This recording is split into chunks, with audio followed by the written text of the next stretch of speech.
నమస్తే, welcome to పొలిటెంట్ health. Glaucoma అంటే ఏంటి? దీనికి సంబంధించిన లక్షణాలు అనుకోవచ్చు, ట్రీట్మెంట్ అనుకోవచ్చు, ఏ విధంగా ఉంటుంది? డాక్టర్ గారి మాటల్లో తెలుసుకుందాం. ప్రస్తుతం మనతో ఉన్నారు పద్మశ్రీ అవార్డు గ్రహీత, కంటి వైద్య నిపుణులు డాక్టర్ సాయిబాబా గౌడ్ గారు. నమస్తే డాక్టర్ గారు. నమస్కారం సార్, ఇప్పుడు కంటికి సంబంధించి గ్లకోమా అంటే ఏంటండి? మనకి కంటిలో ప్రెషర్ ఉంటుందండి. ఆ ప్రెషర్ ఉండడం మూలంగా కంటికి ఒక షేప్ ఉంటుంది. అంటే మన కన్ను గుడ్డు ఎగ్ షేప్లో ఉంటుంది. ఈ షేప్లో ఉండడానికి కంట్లో ప్రెషర్ చాలా అవసరం. ఈ ప్రెషర్ అంటే ఇప్పుడు కార్ టైర్కు ప్రెషర్ ఉన్నట్టే మన కంట్లో కూడా ప్రెషర్ ఉంటుంది. ఈ ప్రెషరు 14 మిల్లీమీటర్స్ నుంచి 18 మిల్లీమీటర్స్ ఆఫ్ మెర్క్యూరీ వరకు ఉంటుందండి. అయితే కొన్ని కారణాల వల్ల కనుక కంటి ప్రెషర్ ఎక్కువైపోతే, అంటే 18 కన్నా ఎక్కువైపోతే దాన్ని మనం గ్లకోమా అంటారు. తెలుగులో నీటి కాసుల జబ్బు అంటారు.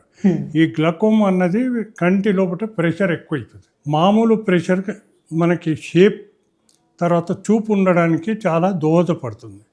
ఈ ప్రెషర్ ఎక్కువైనప్పుడు ఏంటంటే కంటి యొక్క నరం, ఆప్టిక్ నర్వ్ అంటారు, కంటి నరం మీద ప్రెషర్ ఎక్కువైపోతుంది. ప్రెషర్ అయ్యి మనకి చూపు తగ్గిపోయే ప్రమాదం ఉంటుంది. అందుకని గ్లకోమా అన్నది చాలా డేంజరస్ డిసీజ్. మనం ఎంత తొందరగా గుర్తించగలిగితే అంత మంచిది అనమాట. అంటే మనం చికిత్స చేయడానికి వీలు పడుతుంది. ఇప్పుడు మనకి గ్లకోమాకి సంబంధించి లక్షణాలు అంటూ అసలు మనకి ఏ విధంగా కనిపిస్తూ ఉంటాయి సార్? మనకి గ్లకోమా అన్నది ఏంటంటే క్రానిక్ సింపుల్ గ్లకోమా అంటారండి. క్రానిక్ సింపుల్ గ్లకోమా అంటే యూజువల్గా 40 ఇయర్స్ పైన వాళ్ళకే ఈ జబ్బు వస్తుంటుంది. అంటే 40 సంవత్సరాల పైబడిన వారికి 100కి 2% ఈ గ్లకోమా జబ్బు వస్తుంది. ఈ జబ్బు ఉన్న వాళ్ళకి కొందరికి ఏంటంటే రాత్రిపూట బల్బు చూసినప్పుడు ఇంద్రధనస్సు లాంటి రంగులు కనపడటం కానీ, లేక వాళ్ళకి ఫ్లాషెస్ ఆఫ్ లైట్ ఉండటం కానీ, చూపు తగ్గిపోవటం కానీ, లేక కంట్లో నీరు కారడం కానీ, ఒక్కొక్కసారి ఏంటంటే 40 సంవత్సరాల పైబడిన వారికి చత్వారం అంటే దగ్గర చూపు కొరకు అద్దాలు వాడతారు. ఈ అద్దాలు మామూలుగా 2-3 ఇయర్స్ ఒకసారి నంబర్ మారుతుంటుంది. కానీ గ్లకోమా జబ్బుతో బాధపడే వ్యక్తికి చాలా తరచుగా మార్చవలసి వస్తుంది. కన్ను ఎర్రబడి కానీ, కంటి చుట్టూ మూగ నొప్పి, అంటే కారణం ఏమీ లేకుండా కంటి చుట్టూ నొప్పి, అంటే తలనొప్పి లాంటివి ఉంటుంది. ఏదైనా మనం పని చేయాలంటే మనకు అలసట వచ్చేస్తుంది. ఇవన్నీ కాకుండా ఇంట్లో ఎవరికైనా ఉన్నప్పుడు ఈ జబ్బు హెరిడిటరీ కాబట్టి ఈ జబ్బు వచ్చే అవకాశాలు ఉంటాయి. ఎప్పుడైనా కూడాను ఈ క్రానిక్ సింపుల్ గ్లకోమా అన్న జబ్బు ఏదైతుందో అది వచ్చినప్పుడు మనకు తెలియకపోవచ్చు. క్రమేణా చూపు తగ్గిపోతూ ఉంటుంది. ఎక్కువగా చూపు తగ్గినప్పుడు మాత్రమే మనకి జబ్బు గురించి అనుమానం రావచ్చు.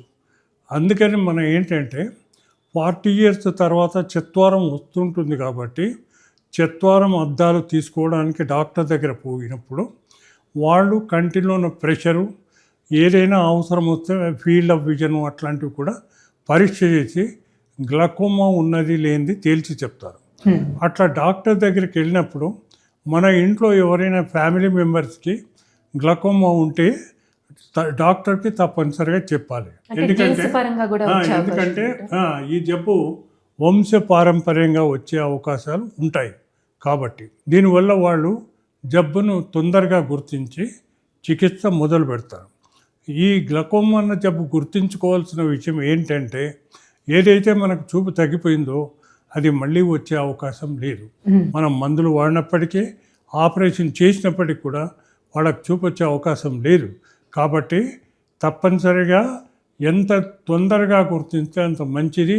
ఏమాత్రం కంటి చూపులో అనుమానం ఉన్నా డాక్టర్ని సంప్రదించి చికిత్స చేయించుకోవటం చాలా అవసరం. అంటే ఈ సమస్య అనేది ఎందుకు వస్తూ ఉంటుంది సార్? అంటే కారణం ఏంటి? ఈ గ్లకోమా అన్న జబ్బు ఎందుకు వస్తున్నదని ఇంతవరకు తెలియదండి. దానికి చికిత్స కూడా మనకు ఐ డ్రాప్స్ అవన్నీ ఉన్నాయి, కానీ గ్యారంటీగా దీనివల్ల చూపు మనము పోకుండా కాపాడగలం అన్నది లేదు. కాకపోతే మందులు వాడితే అది చాలా మటుకు డిలే కావచ్చు. ఈ పొద్దు మనకు ఉన్నాయి మందులు ఏవైతే ఉన్నాయో వాటి వల్ల మనకు కొంతవరకు మాత్రమే కంట్రోల్ చేయగలుగుతున్నాం. పూర్తిగా గ్లకోమాని ఈ మందు కంట్రోల్ చేస్తుందని చెప్పడానికి వీల్లేదు. మనం ట్రయల్ అండ్ ఎర్రర్ మనకు మార్కెట్లో ఎన్నో మందులు ఉన్నాయి, హ్మ్. మనం వేస్తూ ఉంటాము. పేషెంట్ సాటిస్ఫాక్షను, గ్లకోమా కంట్రోల్, దాన్ని బట్టి మనం కంటిన్యూ చేస్తాం. లేకపోతే అవసరమైతే మందులు మార్చవలసింది. ఒకవేళ మందులు ఎన్ని రకాలు వాడినప్పటికీ కూడా గ్లకోమా అన్నది కంట్రోల్ కాకపోతే అలాంటి వాళ్ళకు ఆపరేషన్ కూడా చేయడం చాలా అవసరం. ఆపరేషన్ చేసినప్పటికీ కూడా పూర్తిగా కంట్రోల్ అయ్యే అవకాశాలు పూర్తిగా ఉండవు. కాబట్టి మళ్ళీ టెస్ట్ చేయాలి. అవసరమైనా కూడా ఆపరేషన్ అయిపోయాక కూడా వాళ్ళు మందులు వాడవలసి ఉంటుంది. ఈ గ్లకోమా అన్న జబ్బు చాలా ప్రమాదకరమైనది. అది ఎంత తొందరగా గుర్తించగలిగితే, ఎంత తొందరగా మనం చికిత్స చేయగలిగితే అంత మంచిదన్నమాట. చాలామంది ఏం చేస్తున్నారంటే వాళ్ళ కంట్లో మందు రాసిస్తామండి. కంట్లో మందు రాసిచ్చినప్పుడు కొన్ని రోజులు మాత్రం వాడతారు, తర్వాత మానేస్తారు. ఇది చాలా ప్రమాదం.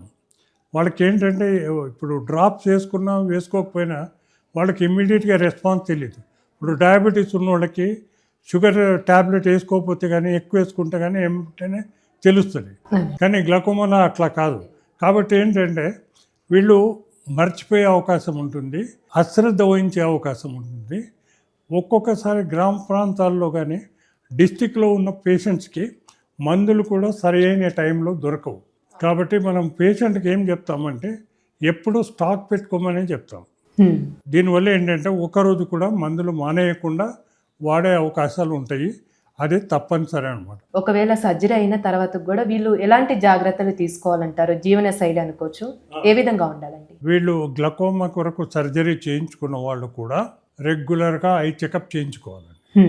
డాక్టర్ కనుక ఐ డ్రాప్స్ వాడాలంటే తప్పనిసరిగా వాడాలి. వాళ్ళు మేము ఆపరేషన్ చేయించుకున్నాము, ఇంకా లైఫ్ లాంగ్ వేరే ఏం చేయనక్కర్లేదు అట్లా లేదు. తప్పనిసరిగా వాళ్ళు పరీక్ష చేయించుకోవాలి. అవసరమైతే వాళ్ళు మందులు కూడా వాడవలసి ఉంటుంది. గ్లకోమా ఆపరేషన్ కానీ గ్లకోమా మందులు కానీ పర్మనెంట్ క్యూర్ అన్నది లేదు. అది ప్రతి పేషెంట్ గమనించాలి. చికిత్స మాత్రం లైఫ్ లాంగ్ కంటిన్యూ చేయాలి. లైఫ్ లాంగ్ డాక్టర్ని కన్సల్ట్ చేస్తూ ఉండాలి. అప్పుడే మనం ఐసైట్ ప్రొటెక్ట్ చేసుకునే అవకాశాలు ఉంటాయి. Thank you so much doctor గారు. థ్యాంక్ యూ అండి.